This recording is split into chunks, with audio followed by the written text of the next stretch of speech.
Hi, welcome. Today on Ask a Pastor, I'm joined by my wife, Faith. Welcome. Thank you. And we are going to chat through some questions. Not all of these were submitted by listeners, but this is an opportunity for us just to talk about some things that a few people here on our staff thought were significant and would be helpful just as part of this. So the first questions, series of questions, have to do with marriage.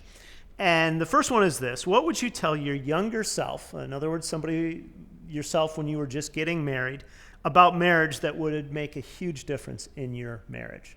So if you could go back to whatever year it was we got married, way back when, and tell your younger self something that would be really helpful, what would you tell yourself? My younger self.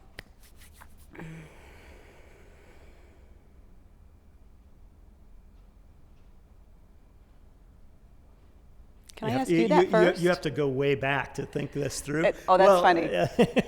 Well, it indicts me too, since we were married at the same time. You go first. What would you tell your younger self? That's a cop-out approach to try to turn that and say, you go first. I haven't actually thought about an answer to that question because I thought I was going to ask you. Off the top of my head, what I would say is resolve conflict as quickly as you can, and don't let stuff build up. Don't allow, talk about what you think is a problem rather than assuming that you know and letting it build at all. That's good. That's probably what I would say. Keep short accounts. Yep. It is probably, I think early in our marriage, that sometimes I would try to guess that I knew what you were thinking or feeling by how something went down. And if I told you about it, I found out that you didn't see what I saw at all in the incident, and that your heart was not negative in any way, where sometimes I may have assumed that early on. All right, so now you have to answer, because I would say to my younger self, you are not going to change him. Like, I think we kind of know that, but I think in those early years, I think I spent a lot of time thinking about, well, I would like this to be different, and I wish he would do this differently. And instead of saying, this is the person that you're marrying, they're basically going to be the same person 30 years later. Interesting. Well, so what needed to change about me so much in the? I'm speaking in the hypothetical. Know that the person that you are marrying is basically going to be the same person. So choose wisely, and don't expect that there's going to be some transformation. But also, I think, focus on the fact that this is the person that God has in your life. And my job as your wife is to lay a foundation of acceptance. Like, you are who you are. You do things differently than I would do them. You have different preferences sometimes, different passions, and that's okay. And I shouldn't expect you to always think the same way, want the same things. You're a different person, and my job is to accept you and celebrate the differences between us. Yeah, sometimes I think that's helpful, because sometimes people end up in trouble in their relationships because they think, well, if you would just do this, if you would just change, instead of living with a mindset that says, I'm going to embrace and celebrate who you are. Yeah. And yeah, there are some things I'm not going to like, but that's part and parcel of any good relationship. There are going to be things that drive you nuts. Usually they're the flip side of strengths that you desperately need. Yeah. Okay, this is similar, slightly different because it's not as introspective. What would you say to your younger self, or say to a younger, just getting married husband, or somebody who wasn't you? So in other words, if that was for you, what would you have said to me, to you? For example, when we were just getting married, that would have been most helpful? I would say, actually, I think this is something that you did really well. I think when you're first married, you're joining two lives, you're two independent people, and it's easy to focus on what are my goals and what do I want to see in my life? What do I want to accomplish? Something that I think you did really well was always talked and communicated in such a way that we focused on what were our goals. Like what were you wanted to know, where do you want to be, Faith? How can I help you get there? And you were also working on your own goals at the same time. But I would just say to young husbands who are, sometimes they're really career focused and they want to make sure that they get where they want to get by a certain age, and they're on, climbing the ladder, or, they have set goals for themselves that they want to achieve. And I think it's easy to focus on that to the exclusion of, okay, am I helping my wife to pursue her goals as well at the same time? And I know that that's something I've always appreciated. I can look back, I don't how long have we been married? 28? It's been a while. Yeah, it's been a while. It's been a minute. I can look back and just appreciate how devoted you were to seeing me grow as well. So, yeah. Okay. That'd be it. This is a question, and this actually did come from somebody. If someone doesn't feel love any longer for their spouse, what would you recommend that they do? I would just say get a divorce immediately, No. I shouldn't make light of that. Feelings, I say this to clients a lot, feelings will come and go over the course of the years. There are going to be days that you wake up and look at your spouse and think, I am the most blessed person in the world. I am so in love with this person. I'm so grateful for this person. And there are going to be many mornings that you wake up and feel exactly the opposite. Like, here we go again. The commitment that you make, the vows that you make are meant to carry you, I think, through every season, the highs and the lows. I encourage clients to ride the feelings out because they're often shifting. Sometimes they reveal to us, like if you have a long period of just feeling unloved, disconnected, not pursued, then that's pointing to areas in your marriage that you need to address. So those feelings can sometimes help you get to a place of, okay, this isn't working, we're not thriving, what's up, what's broken, and how can we work on fixing it? But I wouldn't make any decisions based on, I don't feel in love with you. The in love feelings, I think, are meant to, at the beginning of a relationship, maybe you disagree with me, but I feel like the in love feelings are there for a reason. They bond you together. You have this fantasy about, this person is perfect for me and they're meeting all of my needs and I have nothing but high hopes for the future. And then you commit, you get in a married relationship, and then you get more to a place of reality. Right. Yeah, I don't know that I remember where I saw this, but I think I saw some research that talked about the physiological reality of being in love and how there's a season in which there's an actual physiological reaction that your body has, but then it obviously drops off after time. And so sometimes you can even confuse that with ongoing, more mature love. So there is a naturalness to not feeling as quote unquote in love as maybe you did at first. That giddy feeling. Yeah, without a doubt. What about now, as a counselor, you work with marriages and people in marriage. What about a situation where somebody is really in a place where it isn't just they have good feelings and bad feelings, it's all bad, and they really don't feel like there's some good, some bad, and it's just navigating the low moments. It's I really feel like I don't love this person anymore and don't want to be in this relationship. What is the next step if somebody's at that desperate of a place? Marriage, I wouldn't wait to get to that point to go into marriage counseling, but that's obviously I believe in that. Something's very broken if somebody feels that way.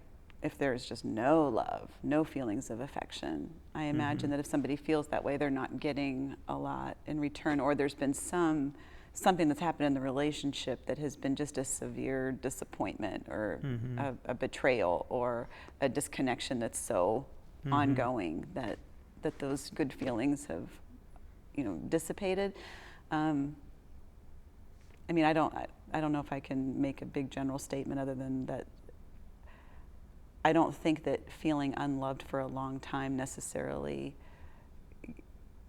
gives you the open door to just leave the relationship. I think it's good to say again, like, something's very broken, and if it's taken 5-10 years to get to this point, it might take some time to rebuild it. Yeah, and probably part of that is also when you first start to recognize that you're having those kinds of feelings before it gets to that point is when you actually want to reach out for help. Absolutely. So that you don't get all the way to I don't have any good days. And again, I think you're right to recognize there are good and bad days, highs and lows in any relationship. So we're not talking about just kind of your routine, I don't feel a lot today. We're talking about more once you start to notice that that's becoming a sustained pattern, that it's time to address it rather than let that sit there. And I want to make a differentiation too between, boy, I'm not feeling a lot of love, we're not investing in our relationship, it feels kind of dead, we're kind of distant, to a situation where somebody's enduring emotional or physical abuse over time too. Oh, those are very different. Those are very scenarios. different things. Okay, here's a question. What would you say to someone who's married and still mostly happy with his or her marriage, but find themselves attracted to someone else? What should they do with that? Mostly happy. Mostly happy. In other words, they feel like hey, I'm in a good marriage. Like Overall, mostly dead. This is Princess good. Bride. Yeah. But then Mostly they happy. just all of a sudden find themselves tweaked or attracted to somebody who's not their spouse. Okay, what it doesn't mean is that you don't love your spouse anymore and that the marriage is over. What it does mean is that you're a human being, and sometimes you run across people who you just connect with, who you get along with, who you see life sometimes the same way. I think it's normal to have fleeting connections with people where you think, oh yeah, they're nice, or I like them, or I'm attracted to them. But it's also an interesting moment too, where you think, when you have a moment like that, you think, okay, you know what? I probably need to have good boundaries with that person, or not. I don't need to isolate with that person if I want to protect my marriage. I mean, I'm always aware of protecting our marriage. And I think you are too. If you really connect with somebody, it's good to think, okay, we can be friends, and that friendship has to have really healthy, good limits, boundaries around it. If you don't have good boundaries, then you end up in a situation where it's just too easy to start getting emotional needs met, or go into a place of fantasy. Like my spouse is not meeting my needs in this way, but this person who really gets me. It's just really easy to cross that line. So I would say it happens. It doesn't mean that there's something wrong or broken with your marriage necessarily, but it probably requires some awareness and good boundaries. Right. Yeah, I like how you frame that, simply because I think there's a couple dangers when that happens. One is to minimize it and act like it doesn't exist, which actually gives it more power, in a sense, because then it's this illusion of ooh. The other is to turn it into a big story, like this means somehow that this is real and what I have over here isn't. I married the wrong person. Any of those kinds of things. That I could feel this way. So I agree that the idea of simply saying this exists and this needs some healthy boundaries around it is probably the healthiest way to address that. When do you see people get into trouble with that? Again, in counseling, like where does that become problematic as people walk through navigating that in their marriages? As soon as anything becomes a secret from your spouse, as soon as there are private conversations, or you find yourself wanting to isolate with somebody at work, and you find yourself rationalizing, oh, we're just friends. It's just, we're just connecting on this work thing. And you start making excuses to yourself. And you find that you're hiding anything at all. when you start being protective with your phone, because you know that there's a conversation or a text on there that might raise a flag. Or you're deleting things from your phone. So you that delete they don't anything find, from your right. phone. Yeah, then that's a warning sign. That means you are hiding something, and even if you aren't consciously to the point of saying this is a problem, and we're really good at deceiving ourselves. Yeah, and that's why I asked that question. Yeah. Is I think a lot of times what happens is somebody may even acknowledge it, but I like the secrecy phrase, because I think that's definitely a place where you can see that start to,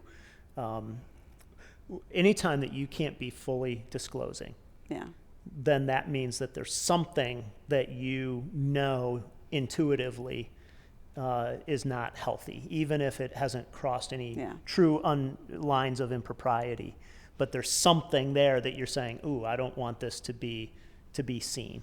I think that's wise. Any conversation with the opposite sex should be considered open. Like whatever conversation I might have, email, text, Facebook, whatever, social media, whatever, should be considered, like, I should feel really good about you reading that. So this wasn't on the pre-question list, but we have a couple minutes. So if a couple has been married a long time and, again, mostly happy, overall good marriage, not unhappy, not looking to get out, but they find times that the connection isn't as deep as they would like it to be, what words of wisdom would you give to somebody to say, how do you rekindle some of the depth of connection?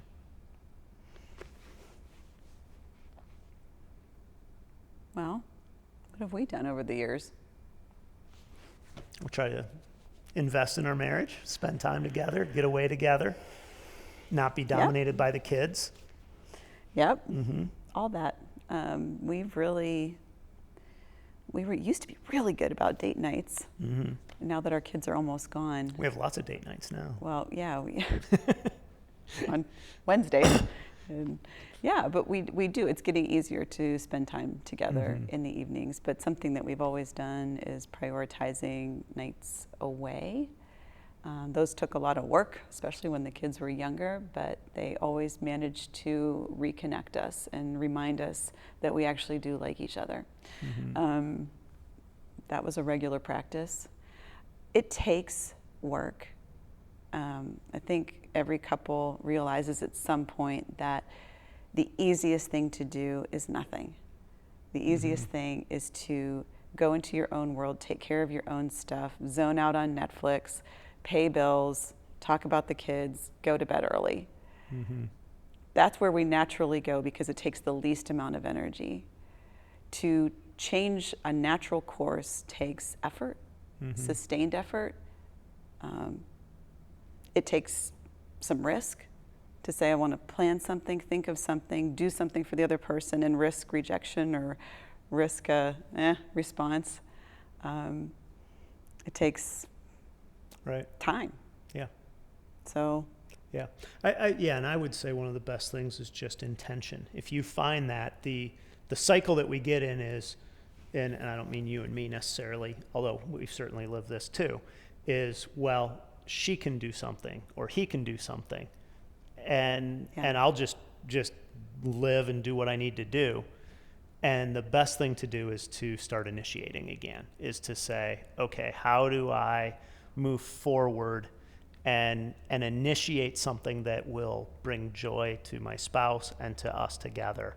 And it can be as simple as saying we're going to grab a few minutes sitting outside looking at the stars without kids, to here's a date, to here's a getaway, but something that says, or let's watch something together, let's read something together, let's go for a walk. I mean, those things, every one of those things matters, but it's easy to get in a cycle where it's, well, if they don't, I won't, rather than let me continue to initiate and again, try to find common ground where things are enjoyable. And it's like anything else in life that ends up being a good thing, like exercise, like doing a project, like sometimes we look at it and think it's going to take work, and I don't know if I have the energy right now, like sex, whatever it is. it's one of those things that once you decide, though, this is important, I'm going to do this, and you're in it, you love it, you enjoy it usually. It just takes getting out of the normal routine to say, this is worth the effort, this is worth stepping into. And then you find like, oh, this is exactly what I needed. This is what we needed. Yeah. Well, good. Well, thank you. If you have questions, you can send them to askapastor@orchardhillchurch.com, and we will be happy to address them in a coming episode. Have a great day.